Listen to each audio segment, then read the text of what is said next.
Shalom, jemaat yang dikasihi oleh Tuhan. Bersyukur dan bersuka cita kita boleh bersama-sama merayakan iman percaya kita setiap minggu. Dan secara khusus di minggu pertama di bulan November ini kita boleh sama-sama merayakannya ya. Dengan satu semangat tadi Boksu sampaikan dengan hati yang berkobar-kobar. Perayaan iman setiap minggu mestinya kita boleh lakukan itu. Saya mengingat 1 bulan yang lalu hati juga yang berkobar-kobar merayakan. Tapi merayakan final DBL.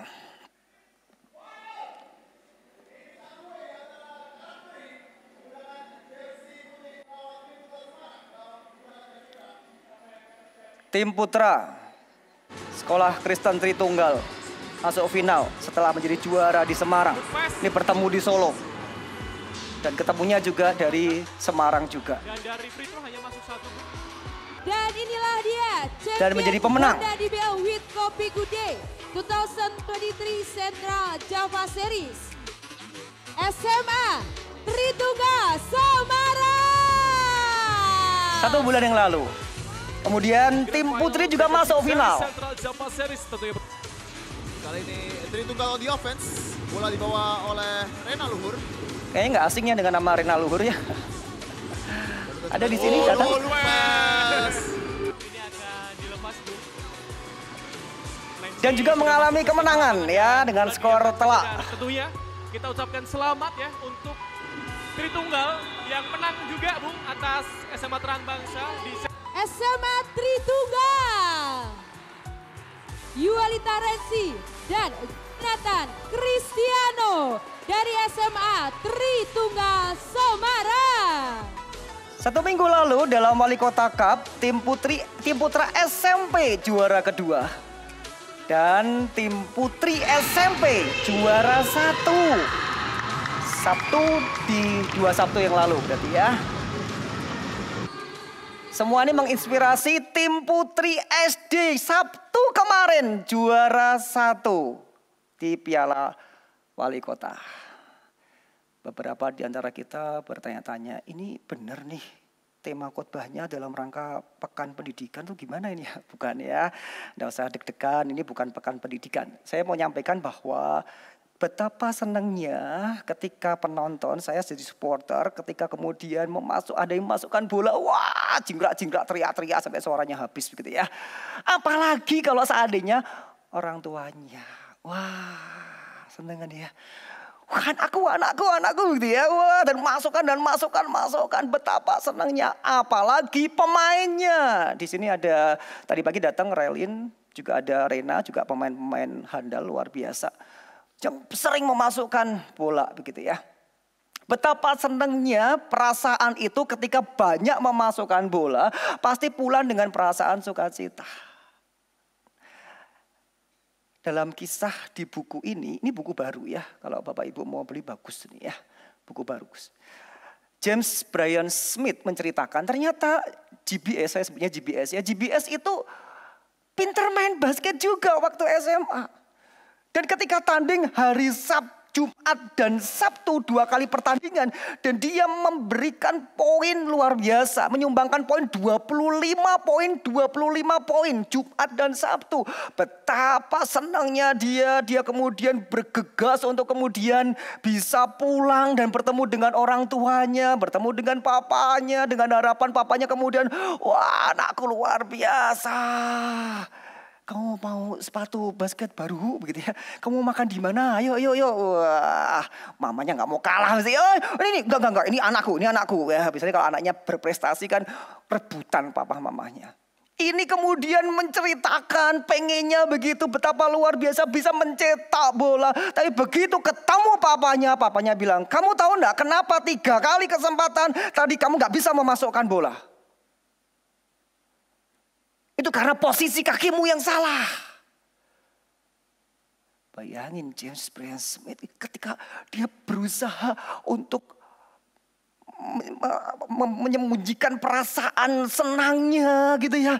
Tapi kemudian ditunggu-tunggu papanya gak memuji dia. Ketika ketemu malah bilang, kamu tahu gak salahmu apa?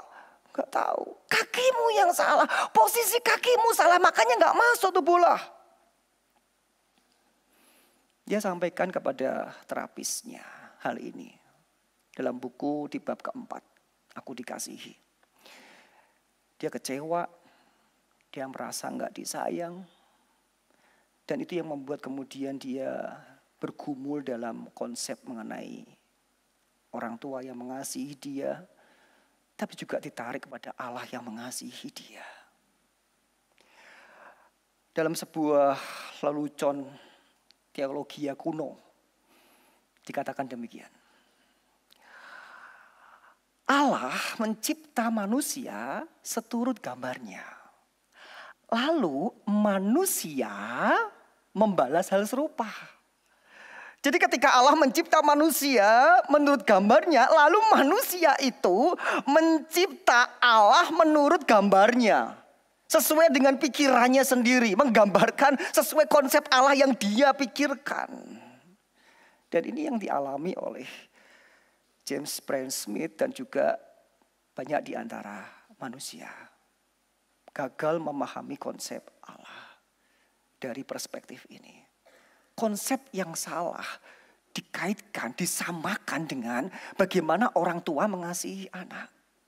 Kalau anak mengikuti apa yang dimau orang tua, maka anak merasa disayang. Orang tuaku sayang, orang tuaku kemudian memperhatikan aku, dia merasa disayang. Tapi begitu kemudian anak melakukan apa yang gak diingini orang tuanya, lalu kemudian dimarahi, merasa orang tuaku gak sayang.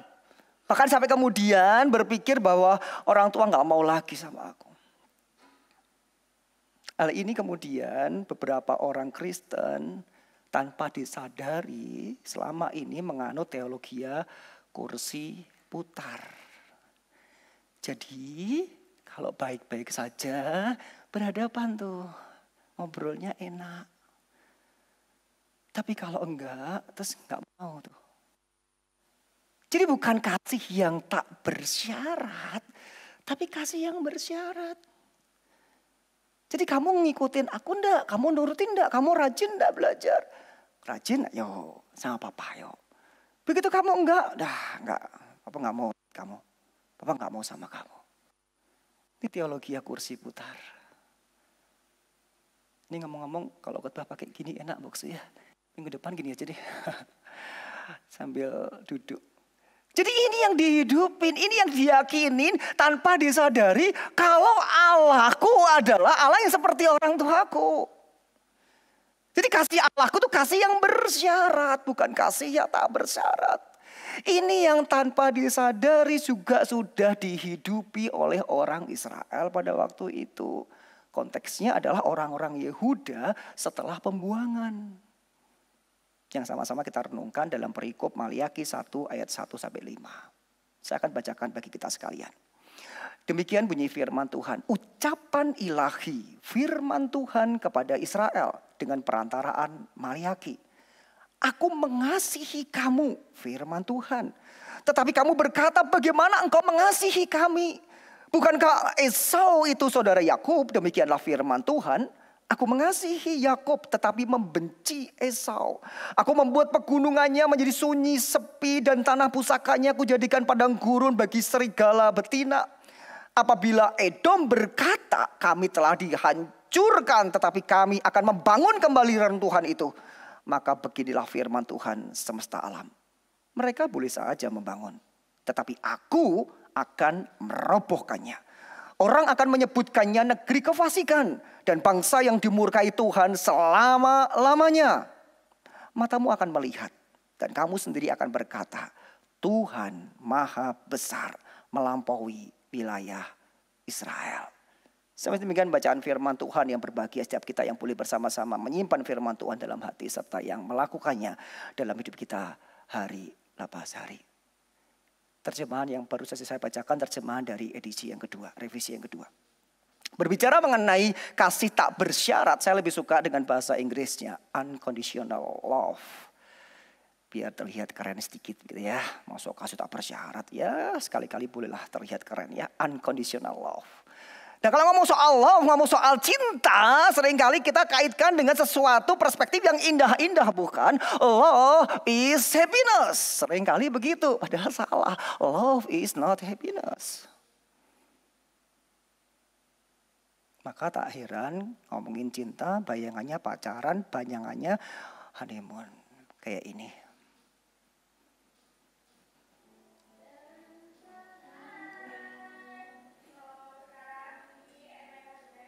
On our honeymoon trip. Honeymoon aja sama sekarang nge-vlog ya. Istri juga cantik banget. Wah, suamiku ganteng, istriku cantik. Saling memuji. I'm so blessed. Gak hanya itu, aku sungguh bersyukur. Tuhan mengirimkan bidadari dalam dirimu. Wah, siapa ibu-ibu wanita di sini yang gak suka kalau ada orang yang dikasih atau suami sendiri loh ya. Kemudian mengatakan demikian. Wah senang kan ya? Wah pasti berbunga-bunga begitu ya. Hah? Enggak pernah? Ya suruh ngomong. Para suami bilang tuh. Yang mau nikah, bilang tuh calonnya. Yang pacaran enggak usah deh ya. Udah kebanyakan soalnya, kebanyakan kegombal. Tapi aku cinta kamu, aku memuji kamu ganteng, kamu cantik, wah bersyukur, so blessed, wah luar biasa. Kenapa Tuhan kirimkan bidadari dalam dirimu? Wow, dengan sikap seperti ini sebetulnya ketika muncul kalimat I love you, bahwa ini aku tresno marasiramu, aku cinta kamu dengan suasana yang seperti ini. Dan ini menarik karena ini yang dikatakan firman Tuhan. Kali pertama dibuka kitab suci Maliaki dengan sebutan aku mengasihi kamu. Apakah ini menjadi sebuah kebenaran baru? Meskipun memang satu-satunya kitab yang dibuka dengan ujuk-ujuk, begitu bahasa Londonya ya. Tiba-tiba kemudian Allah berfirman, aku mengasihi kamu. Ini belum gak ada apa-apanya, aku mengasihi kamu langsung. Gak ada di kitab lain. Cuman Maliaki ini. Apakah ini sebuah kebenaran baru? Ternyata tidak. Dikupas juga dalam buku ini. Ini sebuah kebenaran lama sebetulnya. Tapi kemudian dimaknai baru atau Tuhan mau dimaknai baru. Kita perhatikan misalkan dalam Ulangan. Tuhan mengasihi kamu. Jadi konsep bahwa Allah mengasihi umatnya itu sudah digaungkan lama. Yeremia pada pasal yang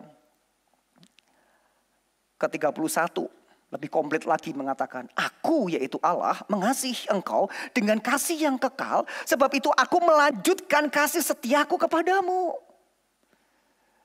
Jadi ketika kemudian firman muncul kepada Yeremia itu mengatakan, aku mengasihi kamu bangsa umat Israel karena aku sudah mengasihi dalam covenant Allah, perjanjian Allah yang berjanji mengasihi umat pilihannya. Dan sampai sekarang bahkan sampai selama-lamanya aku melanjutkannya lagi terus kasih setiaku kepadamu.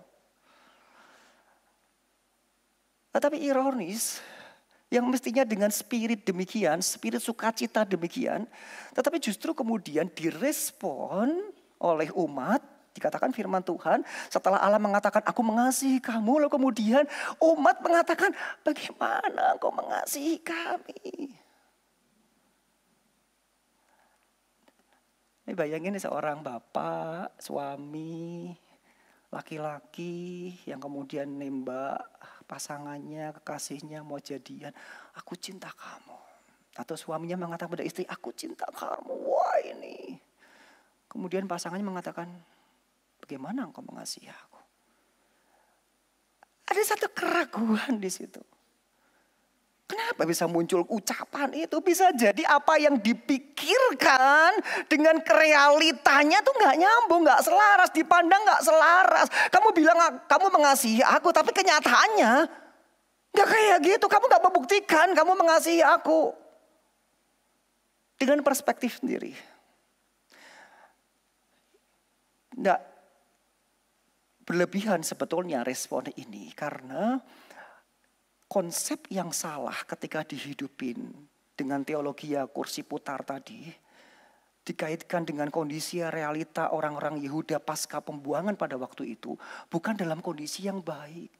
Berpikir dibebaskan dari perbudakan, dibebaskan dari pembuangan, berpikirnya berharapnya menjadi lebih baik.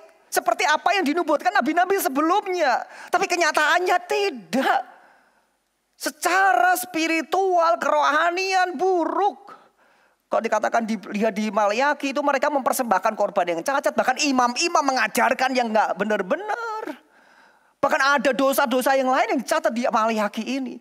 Artinya kalau betul Allah mengasihi aku, mengasihi kami umat. Tapi kenapa dibiarkan seperti ini? Kalau betul Allah mengasihi, kenapa kayak gini? Kalau betul Allah mengasihi, ya mestinya Allah kemudian membuat kami makmur sejahtera. Dalam kondisi aman sejahtera, damai sejahtera dong. Tapi kenapa seperti ini? Bagaimana engkau mengasihi kami? Lalu Allah dengan kesabarannya. Ini bayangin ya, Allah yang begitu konsisten dengan covenant-nya. Terus dia menyatakan, dia membuktikan. Kemudian dia menyatakan, aku mengasihi kamu. Lah kok bagaimana engkau mengasihi kami? Kalau saya jadi Allah, gemes gitu ya. Tapi Allah sabar loh.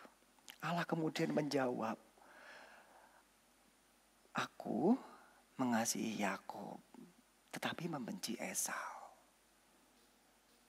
Kok nggak nyambung ya? Bagaimana engkau mengasihi kami? Ya aku ngerti Tuhan, engkau mengasihi Yakub, tahu. Tapi bagaimana engkau mengasihi kami? Diulangi lagi. Dalam konteks kemudian keturunan Esau itu di mana? Di Edom. Aku lebih mengasihi Israel loh ketimbang Edom. Andai saya jadi orang-orang Yehuda pada waktu itu juga mikir, apa sih maksudnya jawaban ini? Cukup sembung ini begitu ya. Tapi bersyukur karena ketika saya membaca Alkitab dalam bentuk buku ya, maka biasakan dalam bentuk buku ya. Di situ ada catatan kaki. Tidak semua Alkitab yang di aplikasi itu ada, beberapa ada. Nah, di catatan kaki itu kemudian merujuk kepada Roma pada pasal 9 ayat 13. Dan ternyata dikutip plek gitu. Aku mengasihi Yakub tapi membenci Esau. Saya masih gak mudeng maksudnya apa ini Paulus kemudian mengutip ini. Lalu kemudian saya lihat judul dari Lembaga Alkitab Indonesia LAI. Judulnya Pilihan Israel. Baru ngeh. Ketika Allah kemudian merespon keraguan umatnya. Bagaimana engkau mengasihi kami? Allah kemudian mengajak umat melihat masa lalu. Bagaimana Allah telah memilih bangsa Israel. Bangsa Israel yang Allah tahu tegar tengkuknya kayak apa. Bangsa Israel yang Tuhan tahu bagaimana bobroknya umat. Bagaimana jatuh bangunnya umat. Bukan bangsa yang baik-baik. Allah tahu itu tapi Allah tetap mengasihi dan memilih. Artinya ketika Allah memilih itu bentuk Allah mengasihi. Jadi ini dikaitkan aku mengasihi kamunya itu dengan pemilihan Allah atau doktrin pilihan. Jadi kalau berbicara mengenai unconditional love itu tidak bisa dilepaskan dari unconditional election. Terkait di situ semakin cetar. Ini bukan karena gambarnya love dikasih mawar ya, bukan ya. Ini bukan mawar, ini tulip. Karena unconditional election ini menjadi pokok kedua ajaran dari Calvin. Dari akronim tulip. Bahwa sejatinya orang kemudian dipilih itu betul-betul tak bersyarat. Bukan karena orang itu punya kelebihan A dan B, bukan. Tapi semata-mata Allah berbelas kasihan kepada siapa Allah berbelas kasihan. Menyatakan kemurahannya kepada siapa akan menyatakan kemurahannya. Sama sekali tidak ada andil manusia di situ. Makanya ketika tulip itu kemudian dilahirkan, akronim kedua, U, T-nya itu terkait dengan U. Unconditional election itu gak bisa dilepaskan dari T. Total depravity.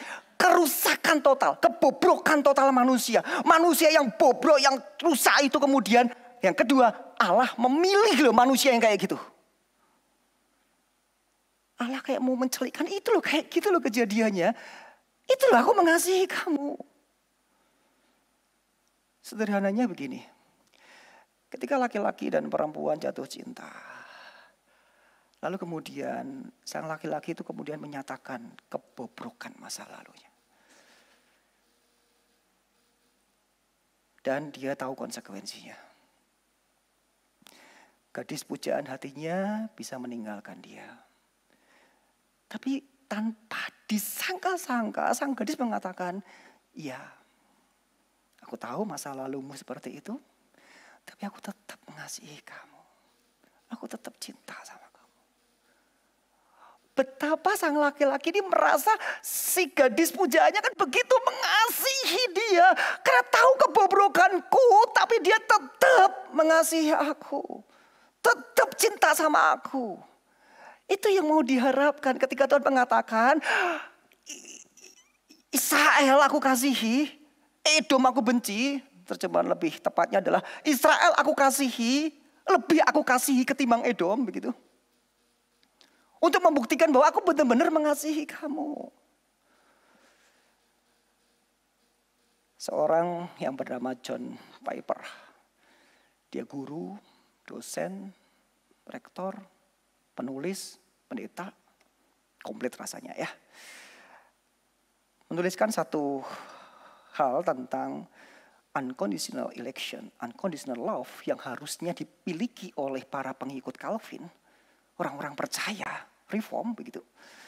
Beberapa, ada 5 dan saya sebutkan 2 di antaranya saja. Yang pertama adalah semestinya membuat kemudian orang percaya itu membangkitkan pujian, saya tambahi syukur, membangkitkan syukur yang penuh sukacita. Dan yang kedua adalah menguatkan orang-orang berdosa yang sepertinya tidak memiliki harapan. Kalau tahu bahwa konsep atau kebenaran ini, maka mestinya membuat kemudian orang-orang percaya itu mengalir pujian dengan penuh sukacita dalam hidup orang percaya. Tapi saya nggak mau katakan dalam hidup orang percaya deh, saya persempit aja ya. Mengalir pujian dalam kebaktian saja deh tadi. Dari pertama sampai tadi terakhir sebelum pujian selesai itu. Apakah kita memuji Tuhan dengan penuh sukacita? Memang sih gambarnya angkat tangan gitu ya. Penuh sukacita bukan berarti angkat tangan, bukan. Angkat tangan tapi dalam motifnya, ini lo aku loh, lihat oh ini aku nih gitu ya. Ya bukan penuh sukacita, itu maksudnya. Tapi penuh sukacita apakah bisa kemudian aku memuji Tuhan dengan penuh sukacita? Tapi tidak bisa. Bagaimana katakan aku udah memuji Tuhan dengan penuh sukacita, tapi kita nggak memakai seluruh keberadaan kita, mengekspresikan kita memuji Tuhan. Kan dalam hati. Iya dalam hati. Ini kapan waktunya? Komunal, ibadah sama-sama. Ekspresi. Kalau memang ekspresi penuh sukacita mau angkat tangan 1 ya silakan. Dengan motivasi yang benar, yang tulus, yang murni. Kalau nggak cukup 1, 2 ya boleh. Nggak pun nggak apa-apa. Tapi hati kita loh terangkat. Untuk sungguh-sungguh penuh sukacita. Karena sadar aku tuh siapa, bobroknya saya, keperdosaan saya. Tuhan mau pilih saya. Aku mau sungguh-sungguh memuji Tuhan. Tidak banyak kesempatan yang Tuhan berikan. Jangan berharap besok minggu bisa ibadah. Siapa yang bisa ngatur hidup kita? Kalau Sabtunya Tuhan panggil. Dan ini ibadah yang terakhir. Nyesel kita. Tahu gitu kemarin ibadah sungguh-sungguh. Pas memuji Tuhan terus telat. Maka ini mestinya menjadi soul spirit hidup orang percaya. John Piper kemudian menuliskan lagi yang kedua adalah kita sadar itu dan memuatkan orang-orang berdosa. Jadi saya bersyukur, luapan syukur saya melihat orang-orang yang lain yang belum percaya sama Tuhan.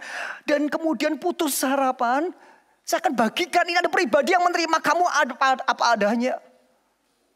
Dibagikan. Gak egois buat diri sendiri.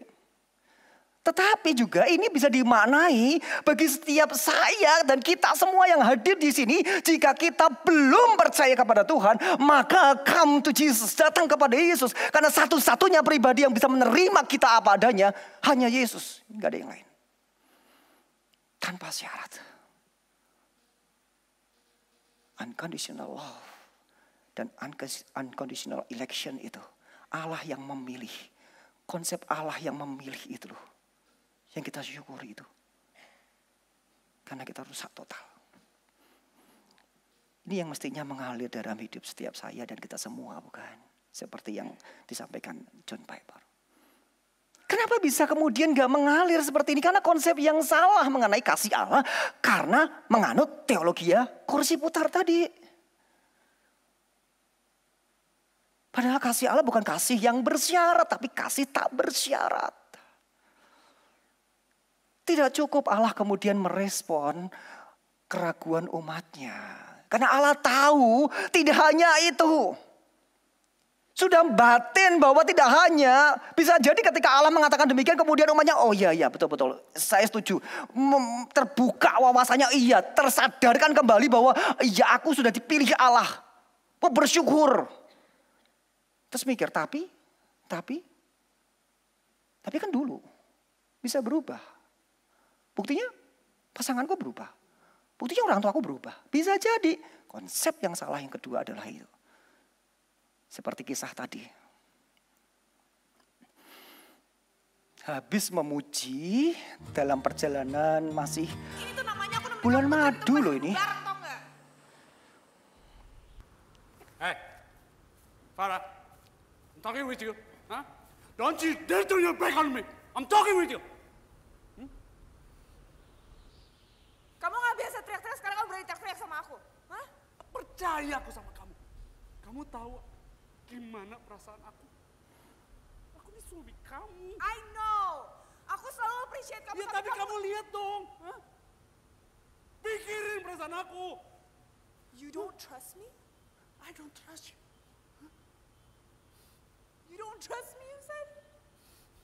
Kamu tahu kan? Aku tuh nggak bisa ungkapin perasaan aku kan. Yeah, I know. Then what's the point of you saying this all to me? Apa? Apa? Hah? Fat,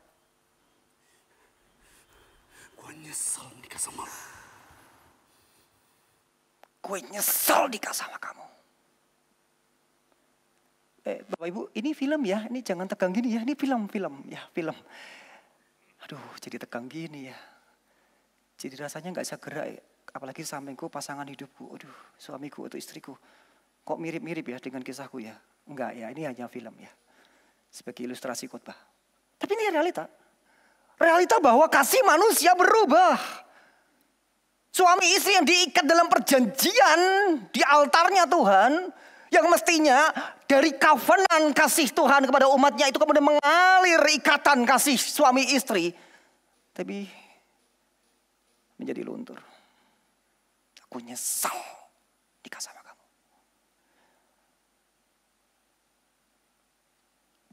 Kebayang gak sih ketika Allah menyatakan kasihnya sampai Maleaki, sampai Yesus disalibkan, lalu lihat kondisi umatnya sekarang. Lalu kemudian Allah berhadapan muka dengan umatnya dan mengatakan, aku nyesal berkovenan sama kamu. Tapi kan Allah gak demikian. Allah itu kasihnya yang tidak berubah. Ini yang kali kedua kemudian dihantam oleh Allah untuk menghantam konsep yang salah orang-orang Yehuda pada waktu itu. Bagaimana engkau mengasihi kami? Tuh kemudian Allah mengatakan, matamu akan melihat dan kamu sendiri akan berkata Tuhan maha besar. Kamu akan mengalami sendiri. Kamu akan melihat sebagaimana dulu, sekarang dan akan. Bahkan dikatakan di Maleaki 3, Allah tidak berubah. Kalau tadi Allah memberikan satu bukti di masa lampau, kali yang kedua kemudian Allah mencoba menggiring umatnya untuk meyakinkan umatnya masa depan yang dipakai Allah. Gak hanya sekarang, gak hanya masa lampau, tapi next, kelak. Aku tetap loh mengasihi kamu. Bobrok apapun kamu, aku tetap loh mengasihi kamu. Sejak manusia jatuh dalam dosa, Kejadian 3, percikan keselamatan sudah diberikan Allah kepada umatnya. Terus kemudian disuarakan oleh utusannya, nabinya. Sampai kitab Maleaki menyuarakan yang sama, Allah mengasihi. Sebelum Allah sepertinya diam dalam ratusan tahun setelah itu. Masa perbatasan perjanjian lama, perjanjian baru. Seakan Tuhan mengatakan, no, tak kasih modal dulu ya. Sebelum kemudian kamu gak mendengar suaraku lagi.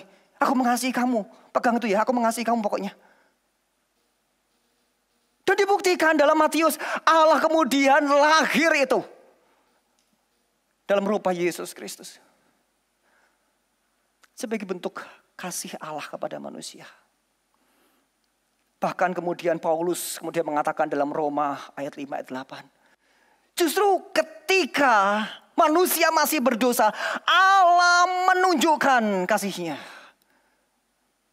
Saya lebih suka memahaminya. Allah membuktikan kasih-Nya ketika manusia masih berdosa. Ketika kenyataan gak seperti diharapkan. Seperti suami dan istri tadi melihat. Loh, suamiku gak seperti itu.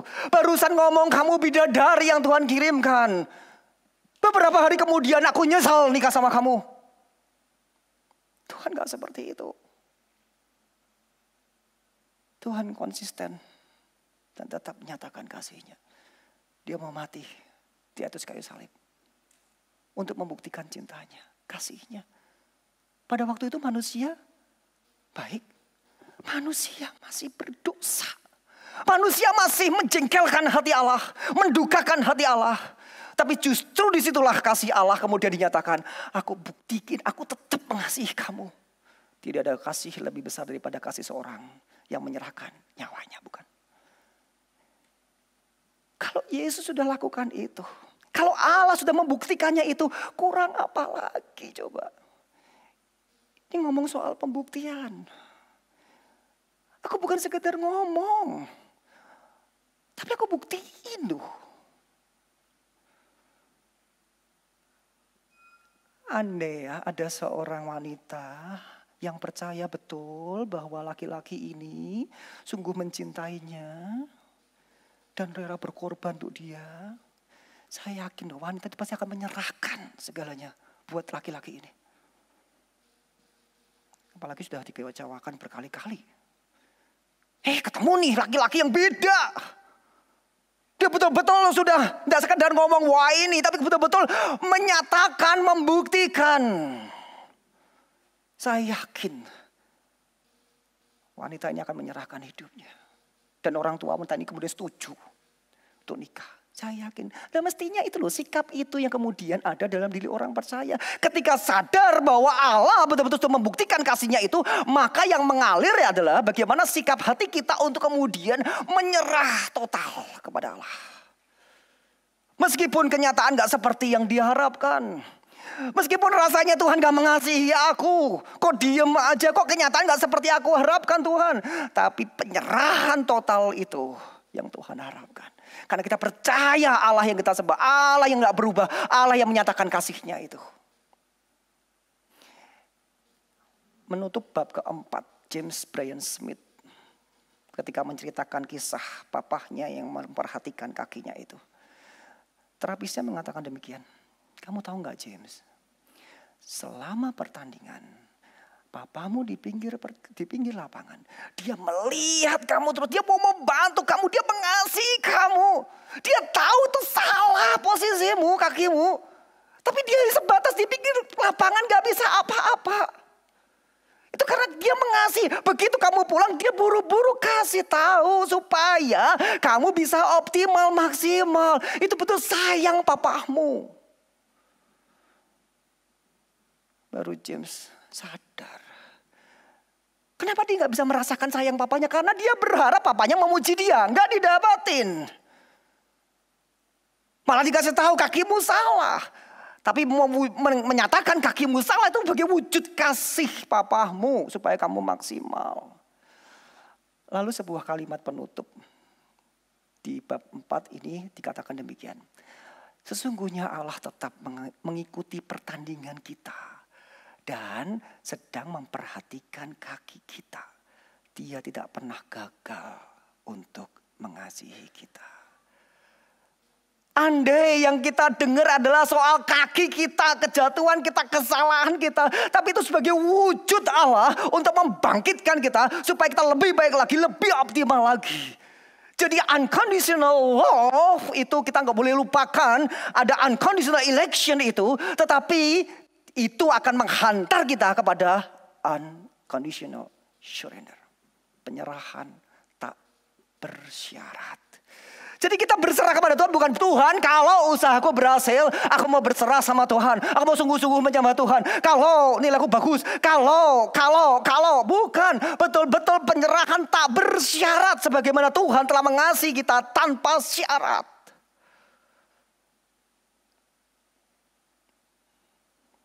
Tetapi ironisnya ketika kebenaran ini dipahami, manusia berdosa bisa menjadi ekstrim. Satunya lagi, bukan teologi kursi putar lagi, tetapi menganut teologi kursi goyang. Anggap aja ini ada kursi goyang gitu ya. Yang gak lagi menghargai kasih Allah, meremehkan kasih Allah. Dalam kesantaiannya, kemalasannya tetap aja berbuat dosa. Toh Allah mengasihi aku, toh tetap mengampuni aku. Itu juga konsep yang salah. Roma 6 katakan, apakah boleh aku bertekun dalam dosa? Dijawab langsung, sekali-kali tidak. Artinya, biarlah pemahaman Allah sungguh mengasihi kita tanpa syarat. Memilih kita apa adanya kita. Itu justru membawa kita kepada unconditional surrender.